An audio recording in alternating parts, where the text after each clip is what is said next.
Welcome to the Media Leader podcast. I'm Charli West. AudioTrack, the UK's commercial audio delivery service owned and operated by our parent company Adwanted, is celebrating its 10th anniversary this year. As such, we at the Media Leader thought it would be fun to join the AudioTrack team to conduct a deep dive into the audio creative process. What makes a great audio ad? And what's changed in the last 10 years? In this bumper episode, we're bringing together 3 conversations with audio experts from across the industry to provide their perspectives on the impact of AI, the shift to digital, and what we can learn from some of the most memorable audio ads. First up, I sat down with Pam Myers and Jason Brownley to discuss their favourite audio ads and what makes them stand out. Great, thank you so much, Jason and Pam, for joining me on the podcast today. We are recording this on the hottest day of the year so far, but Jason is luckily joining us remotely from Lake District. That's correct. Yes. Fab, but technology is bringing us together, which is great. If we can just start with you both introducing yourselves. Pam, if you'd like to go first. Sure. My name is Pam Myers. I'm a producer-director at Rojek in London, and I make audio. Great. And I'm Jason Brownley. I'm the founder and CEO of ColorText, and my background is in radio, data analysis, both audience and commercial. Brilliant. So today we're going to talk about what makes a great audio ad. And so it'd be great to hear some of your favourite audio ads, ones that have stood out to you over time. Pam, if you'd like to go first. Okay. I've been thinking about this, and the peg that I kind of like to hang my opinions on is really authenticity. And I have a very specific definition of that. So authenticity to me is not just a voice doing certain things in a certain way. It's the way the tech around it works with the voice. It's about the way the piece is produced. It's about a number of different things. And the things that I have loved most, work that I didn't do, or perhaps work that I did do, has been what I would call authentic, which doesn't mean it was literally a person saying true things. That's not what I mean. It means it was done with a certain amount of integrity for the way in which it was addressed. Well, that's interesting. I've got 3, well, they're not 3 ads, they're kind of 3 long-term brand campaigns that I think use radio really well. And I think the first one is, if you are a proper radio anorak and you love the locality and the regionality of radio, you may have heard of Carpetways. And Carpetways have got a couple of taglines, which is like, just come and see Frank at Carpetways. And that's to a Rat Pack kind of big band jingle. And then followed by, I just love selling carpets. And this is from a company that began in a single carpet warehouse in Falkirk, which isn't that far away from where I am. What you need to understand about this part of the world is that there isn't really a border between England and Scotland, even though the accents change. This company started in Falkirk and then kind of established itself in Carlisle, and then down into Workington and other places in our kind of like local area. And they just built a huge following. It's kind of like the carpet and flooring equivalent of the Eddie Stobart followers. Oh, yes. Or Stobbart, as you call it, because funnily enough, Stobbart's is a Cumbrian firm as well. So there's clearly something in the water. Mark Ritson comes from this area. So I don't know what's going on with the marketing gurus. But Carpetways did this, I just love selling carpets. And it's just become apocryphal around here. I mean, if I come off stage after doing like a difficult presentation, and I think it went okay, I'll just say to myself, I just love selling carpets. It's just like, and it's done with a Geordie accent, which I'm not that good at. And it's just become a really fun thing. And it's been fundamental to helping that business grow, a family business, into what it is today, which that's kind of where I began in radio. But it's not very glamorous, but it's incredibly funny, very heartwarming, and very, very authentic and true to its area. That's really, I think it matches my feelings too. And actually, Okay, so I'm going to give you. Well, you said 3. Hang on, I think that you only gave us 2. That's only 1. Oh, that's only That's 1. only one. Go on, give us the other 2, and I'll give you my 3. Oh, right. Well, the other 2, they're bigger brands, and it's interesting.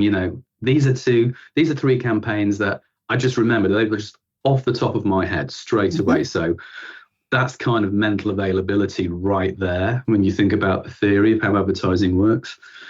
The number 2 one is basically Jet 2, because they use that song by Jess Glynn, Baby Hold My Hand, and every time it comes on, it's a little burst of joy. And it's so hard to choose a track that becomes synonymous with a company that bears repetition again and again. And they've been using it now consistently, which I think we might come back to, for years and years. Please don't ever change it. I'm not bored yet. I look, every time it comes on, the sunshine breaks out. And I think that works really well. And it works on their TV, it works on their long form and premium video, and of course, it works on radio.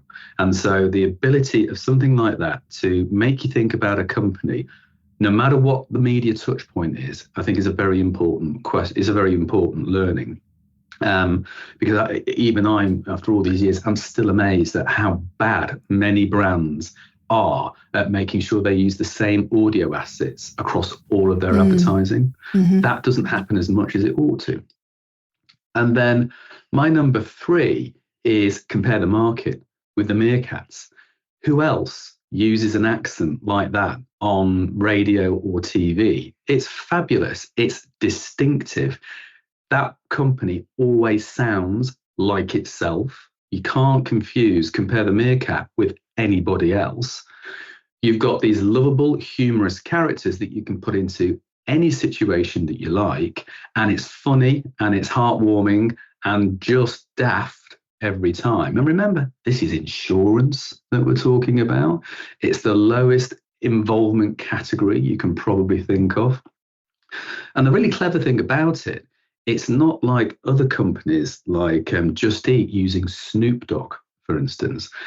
I happen to know that every year when the renegotiation comes up with Snoop Dogg, everybody starts to feel a little bit worried. A, because you don't know whether he's going to renew, and B, if he does, what's he going to do? The thing about the Meerkats is you're in control. And as a great kind of branding character device, more people should do it. I think you've made 2 fascinating points there, because when you talk about Jet 2 and the Meerkat, both of them are actually really, I wouldn't say reliant, but they've made very clever decisions about their casting. So Jet 2, I forget the name actually, the actress is doing it at the moment, but she's got a really great big thing on socials about being the Jet 2 lady. I think she does DJ sets as the Jet 2 lady, or they play the song and everybody dances. So repetition is working really well. And then with the Meerkat, of course, that's Simon Greenall, the actor, who he sort of co-created the characters with the agency. I mean, that strikes me as the best possible kind of way to function creatively, is that, your writers and your team have this idea, but then actually you couldn't have picked a more wonderful talent than Simon to actually do it for you, because he's a fantastic improviser. He's a great writer. The accent, I think, is just something he just came up with. So again, that strikes me as to come back to my kind of authenticity peg. I actually feel that those are really strong and true. So I'll give you my 3, which are I've picked to start with. The one I think I've had a really kind of long-term love for is the Holly McNish Dove campaign, which I think was really interesting when it came out first, because it was also at the kind of edge of where voice artistry meets music. So the idea of as was then slam poetry, and that was, I think the campaign had been running before it came up for us judging in Cannes, and we actually had to explain what slam poetry was to a number of people, because it was very specific to a particular kind of scene and a time and a place. But I just found that when I talk about authenticity being somebody doing a thing that is so real and true for them, and I think you could say the same about Jet2 and the Meerkat as well. That feels wonderful. The other thing I was thinking of actually was the different subject was the Ben Kinsella Trust, set up after the awful murder of golly, I've forgotten her first name, of Ben Kinsella in I think some stupid incident in a kebab shop or something like that. And it became a really big campaign about London knife crime. And they produced a campaign which was, it's I don't know, one can debate whether things have been done before or not. But this was a selection of mothers talking to their own sons who were kind of on the cusp of being in trouble. And so they got these real mothers and they read real messages. Now, where it got really clever for me is they put it on Rinse FM, which is not only the right people saying the right thing but they're actually saying it in the right place to the right people. Like there would be no point in placing that ad on Times Radio, but you put it on Rinse FM where, you're going to find the kind of market that you probably want to talk to. I think that struck me as an incredibly good way of doing it. The third piece I'm going to suggest is actually a piece I made myself. And I do that not because I've got a massive big head, but because I think if I'm going to stick my head above the parapet, I ought to be up for a bit of criticism as well.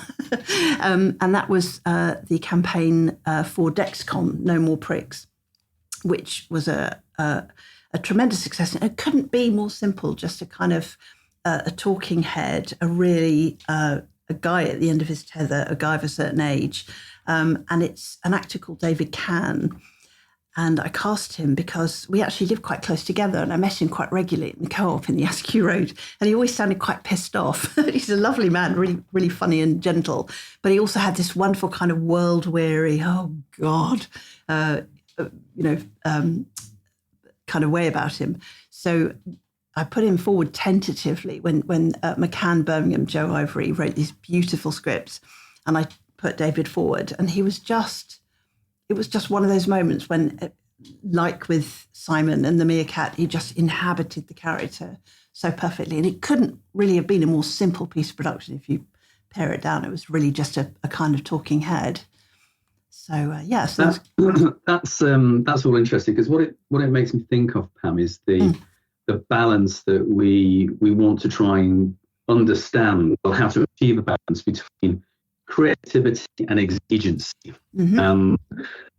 The brand I chose, particularly, I would say Jet2 and the Meerkats, I think what they show is that it is possible for very large national brands that have a high throughput of messages and therefore are probably, worried about what their creative production bills start to look like after a while, have managed to be able to use radio very effectively to maintain the branding and the imaging in people's minds, and cycle through that lots and lots of different offers and messages and always something new without it ever feeling tired. And I think when I talk to clients, particularly after a campaign is finished, and we're trying to understand, particularly, with my time working with the Radio Centre on Radio Gauge, it's like you don't want to make radio feel or audio feel more difficult than it really is. And a lot of people come to the medium not really understanding how to make it work for them creatively.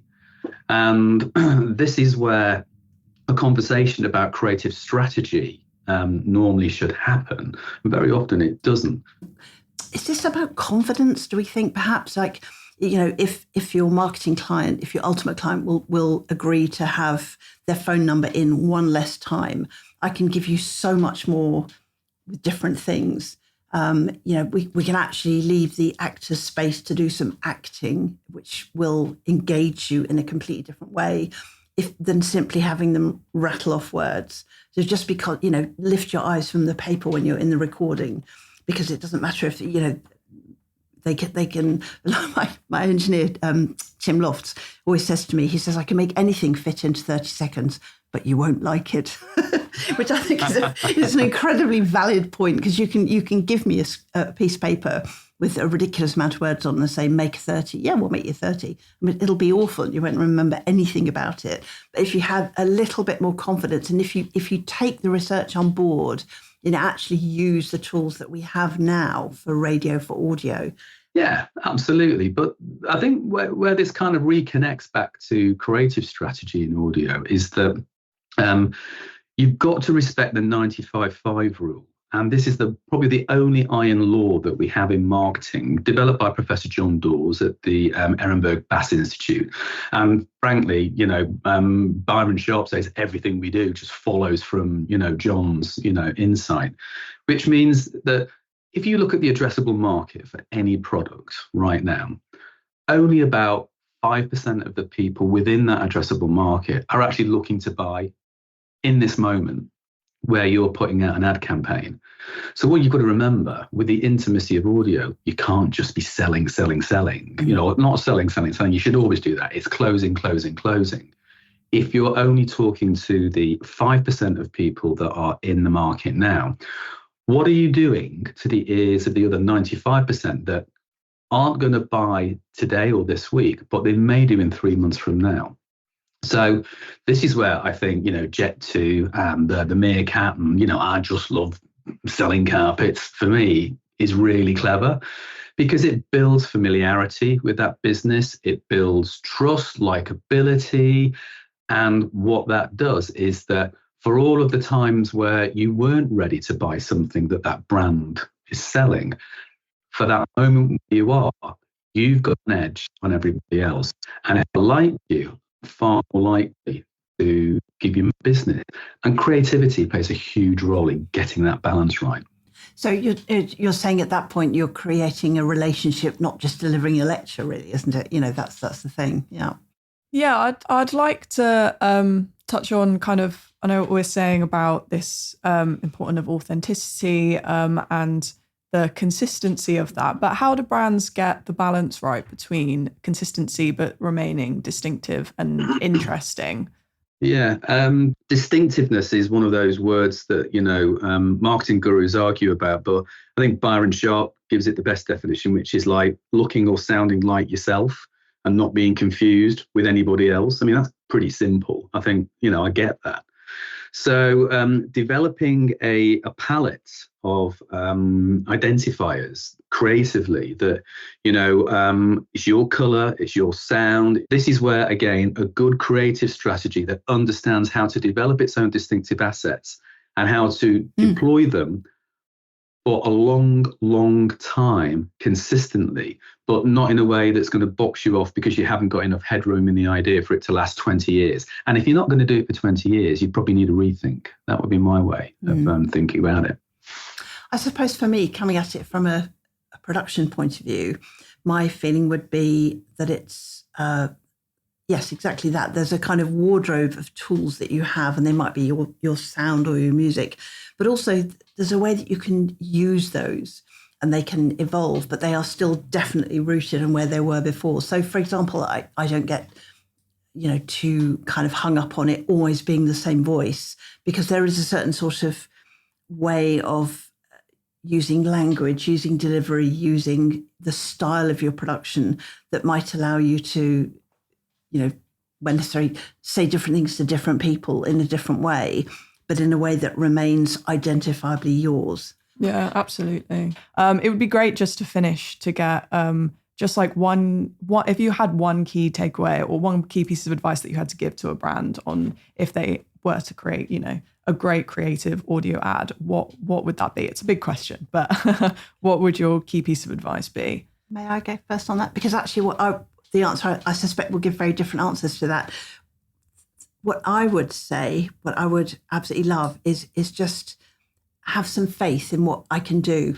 Have some faith in what me and the studio can actually do for you with real human actors. Just kind of bearing in mind that I tend to join this conversation quite late on, but the point any job comes to me, it's already probably lived in different ways, and it will have been at the end of a very long chain before it actually gets to me on paper.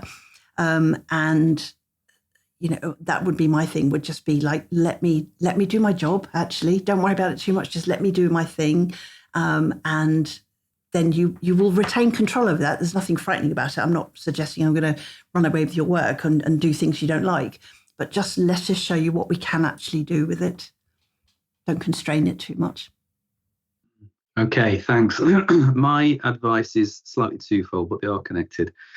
Number one, whatever you do on air, do you actually like it?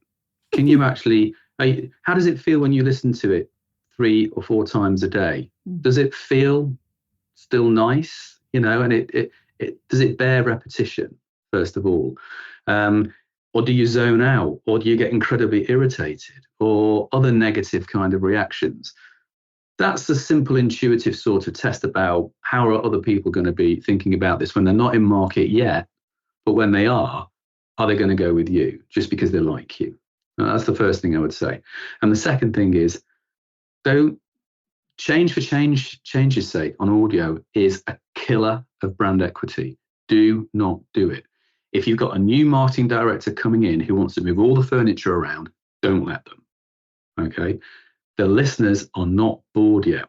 Keep going, stick with a good idea for a long, long time until you become a national institution. That's what you're aiming for. Fantastic. Well, thank you both for joining me. And yeah, it's been a pleasure. Thank you very much. Thank you. Super. Thank you very much, guys. Next up, I welcomed AudioStack's Silke Zedcher to discuss how audio creative is evolving in the digital world and whether the craft is keeping up with technology. Great. So thank you for joining me in the studio today. We've got Silke from AudioStack.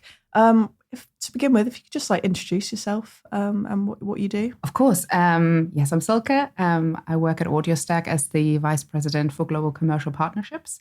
And I predominantly work with agencies, ad tech, and publishers to help them scale their audio creative and make it data-driven. Amazing. Great. So today we're going to be looking at kind of how people consume audio from kind of technological and a cultural perspective, and how audio ad creative has kind of developed over the past 10 years. I guess looking back over the past decade, what's changed most about how people consume audio? Of course. I think maybe first, I've been very fortunate actually in my career that I've always centered around the forefront of digital innovation. I started out at agency side where digital planning and buying still found its feet, and then moved into digital media, creative technology, connected television, and then digital audio. And now I'm at AudioStack doing AI-powered creative production. And I think the consumption itself from 10 years ago, audio is now part of everyone's life, right? It's no longer one place where you consume audio. It's actually everywhere. And it's the fluidity of how consumers can actually connect with their favorite podcast host, their favorite radio DJ, for example. And I think it's less people listen to audio in one place and much more audio is becoming the soundtrack of everyone's life. It's very much about what you enjoy, what you like, what you're interested in. And I think audio brings that out in a very creative and imaginative way. Yeah, great. Obviously, audio has kind of become increasingly digital. And as you say, it kind of follows people throughout their lives now. How does that affect the creative of an ad? I think that's probably the most exciting part for me. Quite early on, I was always very interested in what the creative actually does. And obviously, when you start at media agencies, that's the least kind of area that you actually touch. But so much within planning, strategy, and buying actually also encompasses the creative itself, because the average person probably has no understanding of how this ad got to them. They just hear it. And I forever try to explain to my parents what I actually do. And so I think to look at the creative evolution, it's now the ability to really tailor it in a way. It's less broadcasting, one asset to many. It's much more about relevance. And I think that opens so much more ability for technology, not necessarily to replace creativity, but actually to create more relevance and make it so much more like a living, breathing system or environment where brands can really tap into to create more engaging style of advertising, which I think then in turn yields more effectiveness from a kind of marketing perspective. Yeah, definitely. I guess with that relevancy, digital targeting kind of has created more demands for different versions of creative, and AI obviously makes personalized audio able to scale that hugely. How do advertisers kind of maintain quality while taking advantage of those opportunities to create, really relevant ads? Yeah, I think that's there's lots of people having different opinions, and I think the main point here is technology doesn't take creativity away. In fact, it makes the kind of laborious tasks and process actually much more simple and easy. And so therefore that you have the ability then to scale creativity or understanding the context of how your advertising is being consumed by the end consumer, and how does it land, and how you engage them with your brand and identity. And I think that is very much where technology can really amplify the audio format specifically. Because from a production perspective, in a traditional sense, audio has always been quite static.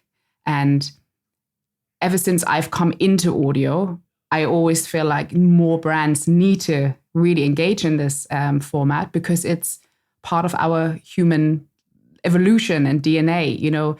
I'm German. I speak German. If I hear someone that speaks German, I immediately dial into that because it's part of my upbringing and my heritage. And I think audio does that also in an advertising perspective. And if you combine the ability for context of the moment an ad goes out, or knowing more about the individual from a very functional perspective, what product yields higher effectiveness or higher engagement versus another. If you go to a supermarket, everyone will buy something differently. And if you still combine data with that, I think now audio has really become elevated and enhanced by being able to do that, because the friction of the traditional production process is now made more seamless. So you can connect data and you can create the scalability, the personalization element that audio kind of was lacking previously. And maybe also why audio has always been more of a standalone kind of channel or format. And now it can form really part of the omni-channel kind of marketing experience, I think. Mm-hmm. Yeah, absolutely. Do you find that with the personalization of ads, do you find that clients might find that quite overwhelming, or does the technology kind of support that process? Yeah, absolutely. I think when I started out back in 2016 in audio, audio was just finding its feet. Spotify launched, the Digital Audio Exchange from Global launched back then. And I think it was very exciting because you suddenly, I can't just have one broadcast ad across these digital pipes, because I know more about these individuals that are receiving this ad specifically. So I think back then it was all out, should I say someone's name in an ad? And lots of responses was like, it's quite creepy. But I think it's about the context and the relevance. You don't have to address someone with their first name, but knowing so much more about the individual, where they shop. If you think of retail data being now kind of being able to be integrated into programmatic buying and strategies, especially also across audio, or what podcast category they enjoy, or who they follow, or what type of music genre do they like to listen to. I think that creates much more relevance and actually more engagement with the end consumer, because it's not just, I know this is your name and what you do, but actually I weave it as part of the creative identity and the storytelling. And I think that will have so much more effect versus, I know XYZ and I'm going to directly point that out. And this is more using data in a very creative, scalable way. And I think AI audio creative production tools make that now possible. Yeah. As switching a little bit to different digital formats, we've got things like, new ways of listening, like smart speakers and things like that.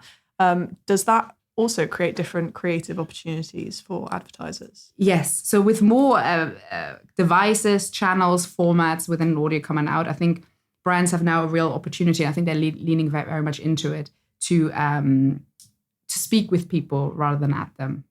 And again, this is where storytelling is a really effective way. What does a brand sound like versus what it looks like. I think there's a lot of brands who are still very much, I need to see my brand logo. And recently, obviously, a great study for audio has come out, and it has effectiveness, right? It really yields, because I always love to go back to the evolution of how we as humans actually started language. There's this really great piece of content where actually the fetus inside a woman's womb, the first sound that they hear is a mother's heartbeat. And that actually gives like security to an infant. So when they're maybe irritable, they have pain, they can't obviously communicate, but they can hear the sound of the mother's heartbeat, and it relaxes them. And I think moving that forward, the way we speak, I just mentioned, hearing German language, knowing where you're living, hearing, I live in Southeast Crystal Palace. Great, you live in Crystal Palace too. You immediately tune in, even if you have a one-to-one conversation. And I think that's the power. And I think if brands can really capture that, they can get more followers. They have more positive brand experience, I think, from a consumption perspective.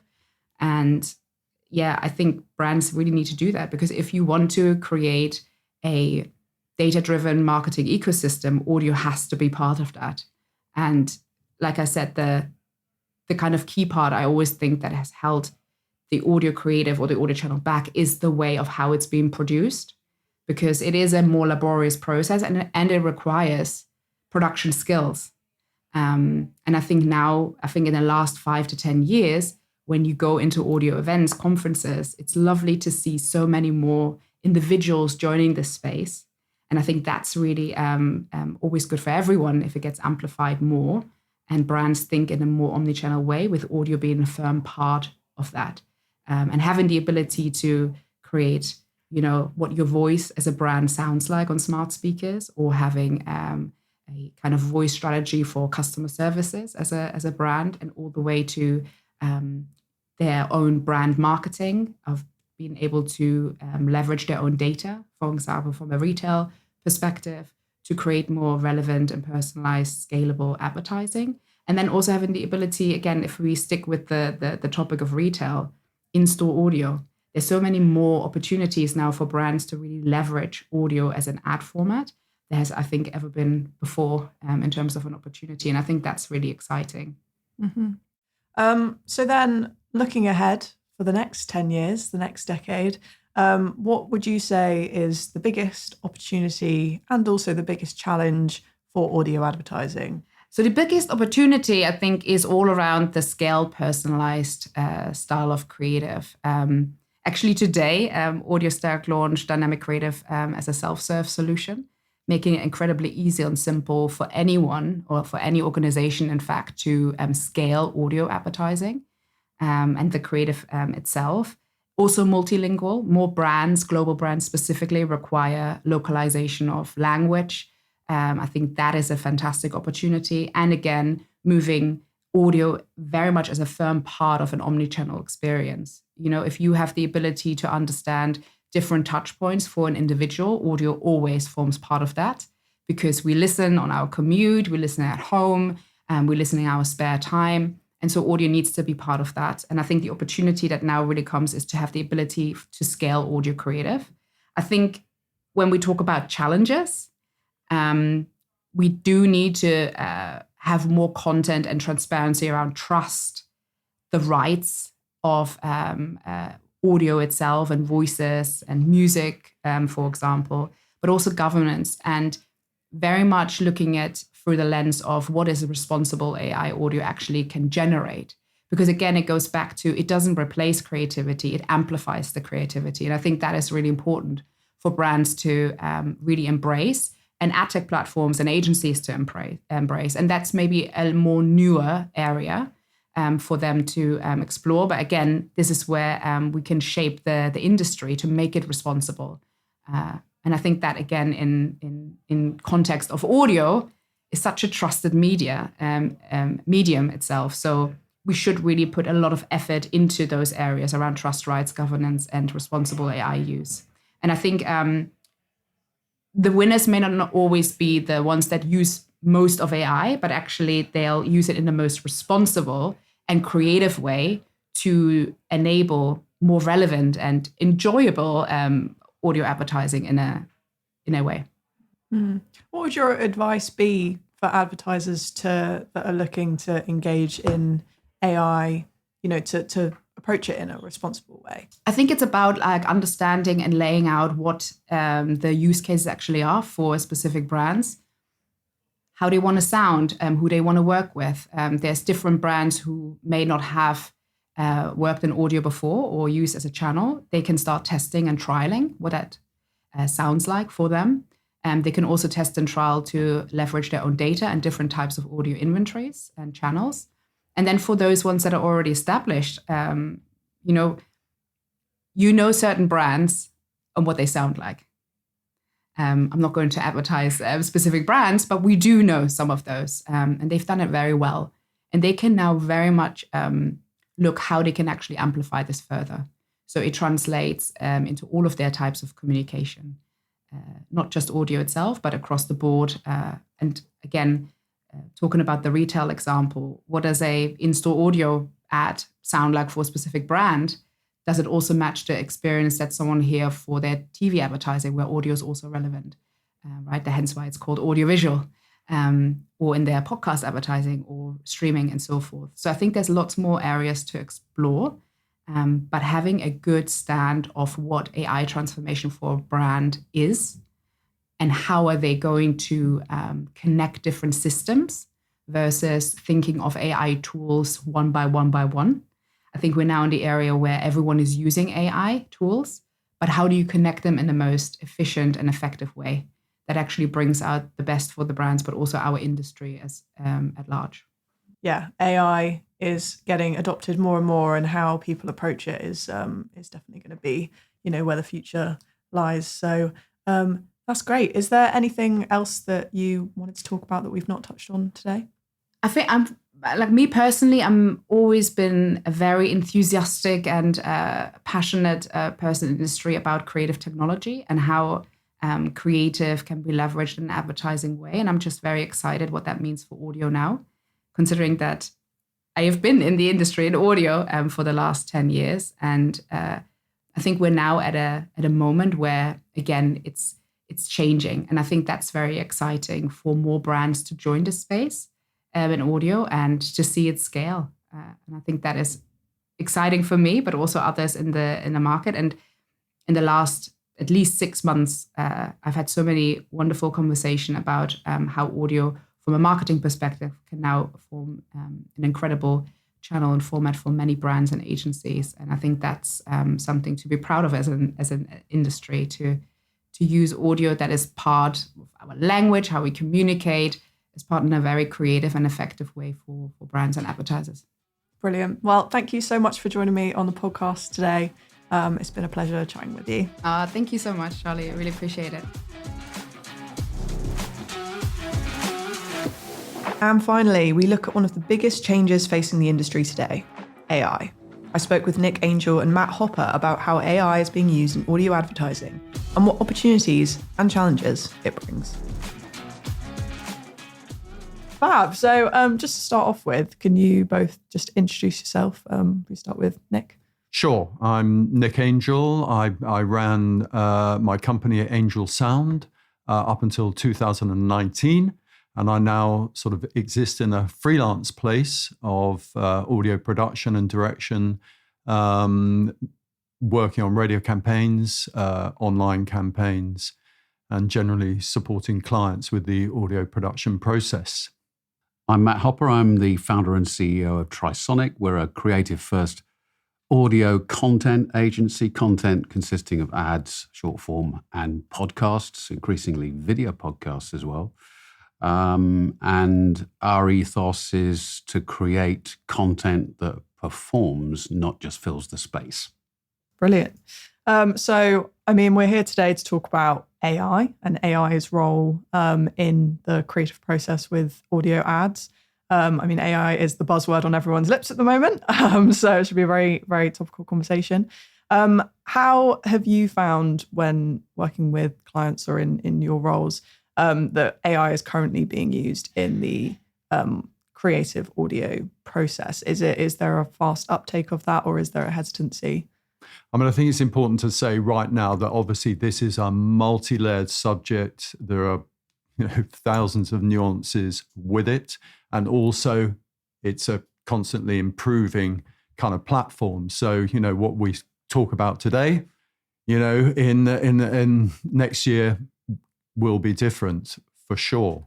I mean, from my point of view, AI, certainly in audio production, is being used for all sorts of kind of software plugins that are, cleaning up audio. Now there's sort of fantastic things that if you have a voice that has been recorded somewhere on location and it's a bit echoey, you can get the echo off, something that was never ever possible.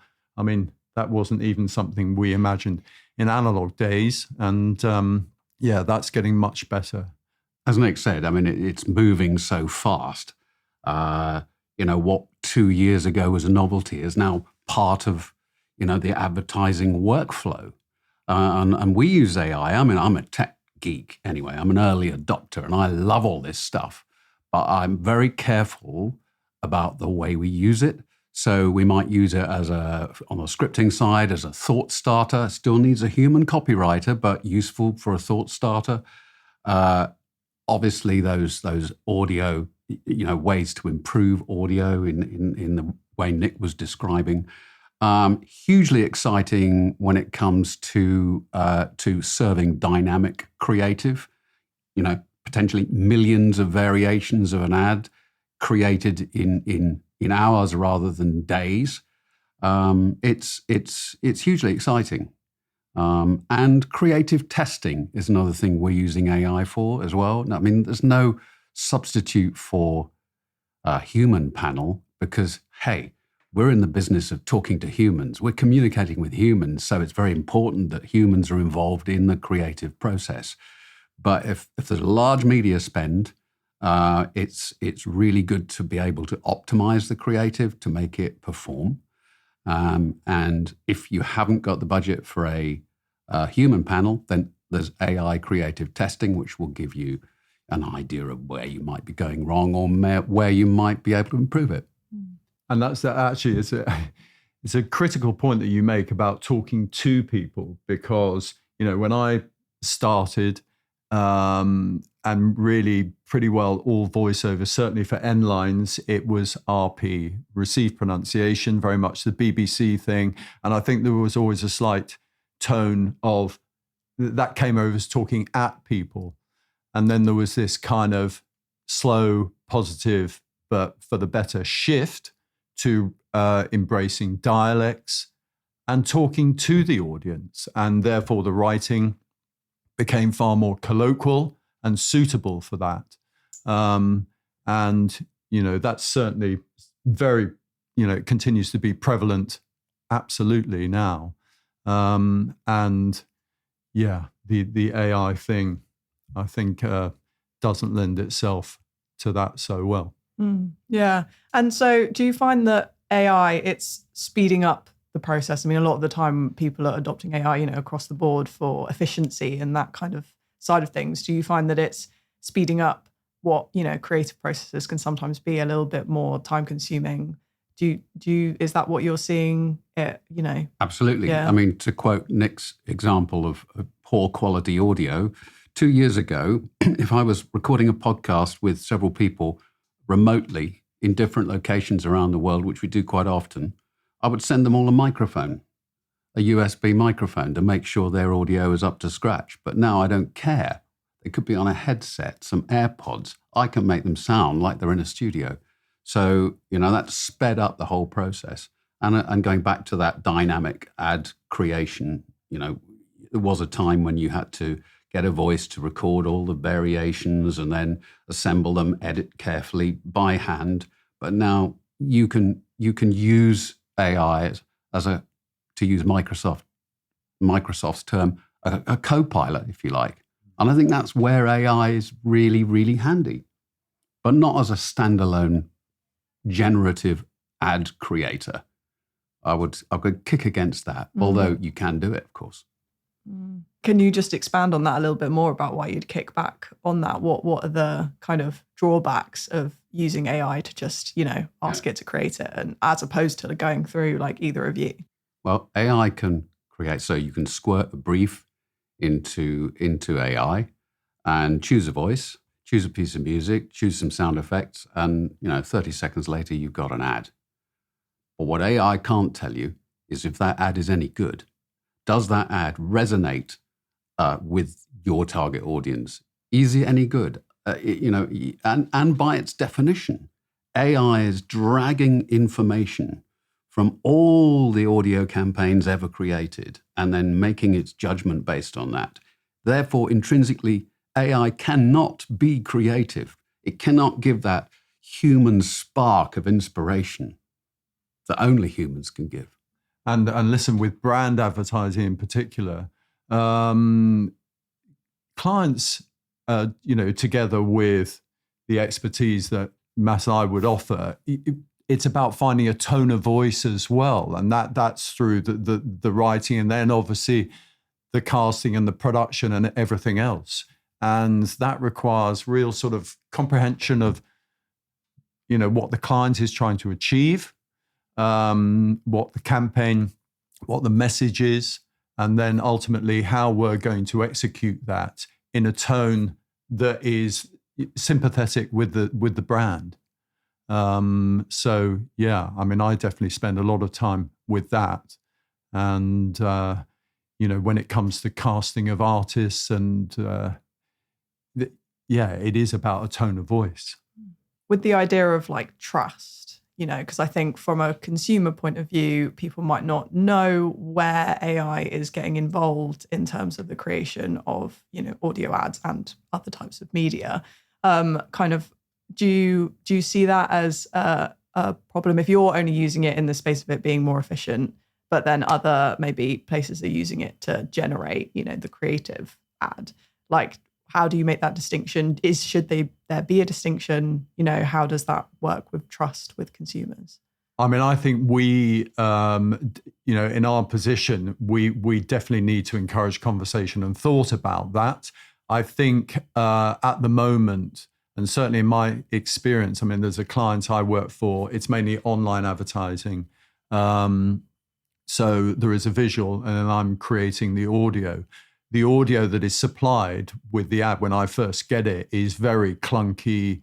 It's not engaging enough, in my opinion. And I think it's incredibly noticeable to really anybody. And that's bad. I think that's bad. I think that's, potentially sort of, it's cheap and it's conning the public. And I certainly hope, for as long as I'm around anyway, that, we're there kind of raising the bar. I'll use the restaurant analogy here. You can go and get a Big Mac meal, right? It's kind of cooking by numbers. It's AI cooking, if you like. Or you can go to a restaurant and have a burger which has been created by a chef with love. He's maybe added a twist, some unusual flavor combinations. They're both meals, but which one are you going to remember? You're going to remember the one the chef's created. And it's the same with audio creative. It is. And that's a very good analogy because, of course, what is happening now, it's about cost. And clients, looking at their budgets, looking at their spend, with a lot of artists where you're getting into usage fees and what have you, I think there is a conversation further down the road about how these things are going to get balanced out a bit. I don't know. I don't know what Matt thinks, but I suspect that once AI has kind of hauled enough people in, the costs will really start to kind of ramp up more. Perhaps the playing field, it won't level out, but maybe the gap will get slightly closer. So giving greater justification to pursuing the route of proper casting and, having an artist in the studio. And so on that kind of point of the consumers kind of perception of these ads with AI. In August, the EU AI Act is going to come into place, and that's going to require certain AI-generated content to be clearly labelled and disclosed. What do you think about these requirements? Do you think that they're going to make kind of a difference and help consumers understand what they're listening to? Do you think people are just going to tune out and won't actually take it on board? And what should the UK be following suit? Well, how's that going to work in radio, first of all? So, radio very one-dimensional in what it does. It's audio and off you go. So are we imagining that there's going to be a caveat, a legal at the end? That's what they're proposing in the EU. I don't think the UK should go that way. I mean, we don't have to now. We're not part of the EU. And actually the UK government is championing the UK as an AI leading force. So I think we should lead in this. Do we need another bloody disclaimer? No, we don't. We don't. Radio Centre have spent a lot of time and effort over the years reducing those financial disclaimers to make the ads work better. Do we need another one? I mean, there are other ways of doing it. Matt, maybe we need to go down that road and shame the clients for having to sort of, cheapen themselves with an AI generated ad. And they'll be, oh no, we can't have that. We're better than that. So I think there are other ways. I think another thing the EU are talking about is watermarking AI created audio. You can invisibly watermark audio. So that's another way. But then that only works when someone complains and it's investigated. The other thing is let us police the principles of creating audio so that if AI is used, it's used responsibly and humans are involved. Yeah, I second that. So then kind of looking ahead, what role should AI play when putting together the creative for an audio ad, do you both think? I think one thing we haven't touched on yet is synthetic voices. And I do worry about synthetic voices. They, again, over the last couple of years, they've improved immensely. You can now get you can get all those you can get different accents. It's getting cleverer by the moment. But there's a lot of bad actors in this space at the moment. And I know a number of voice artists who have had their voices cloned without permission. So synthetic voices is an area that needs to be policed. I mean, it's getting good, isn't it? I mean, no, definitely. And I believe there are sort of conversations going on between voice agents and equity about the point you make, Matt, over plagiarizing voices, stealing voices. I mean, we know that we can sort of put in and say, I want my AI voice to sound like X or Y. And that's an issue. That's an issue. And and a complicated thing probably to sort of try and deal with and execute fairness on. But going back to your question, I think AI will be, yes, synthetic voices aren't going to go away and used correct. I mean, if you're going to use a synthetic voice, you have to train it. So there's text-to-speech will just translate a script into speech, but the inflections will be wrong. The pauses won't be in the right places. These are all the kind of things that Nick and I direct voices to do in a studio, human voices. And you have to do the same with a synthetic voice. You have to then do speech-to-speech to train it. You have to perform that script in the way that you want it performed, and then the voice will replicate it. So synthetic voices. Also, if you're using AI, you'd be using it we're already using it to improve the quality of the audio. We're already using it to optimize the creative in terms of creative testing. But all along the way, and AudioStack, one of the leaders in this country around the world of AI, they are firmly of the belief that they want you to use their platform, of course, but they are absolutely firmly of the belief that it needs to be driven by a human. To add to that, I mean, it's a craft, and I definitely feel a responsibility to uphold this craft. Absolutely. It sounds like AI is, a useful tool, can help with optimization and efficiency and speeding up the process. But ultimately, for that creative process to really deliver something that's unique and going to resonate, it still needs that human input. And we need to encourage clients to sort of continue to think that way, and hopefully, invest in that execution. Yeah, brilliant. Well, thank you both for joining me on the podcast. And yeah, it's been a great conversation. Thank you very much. Thanks, Charli.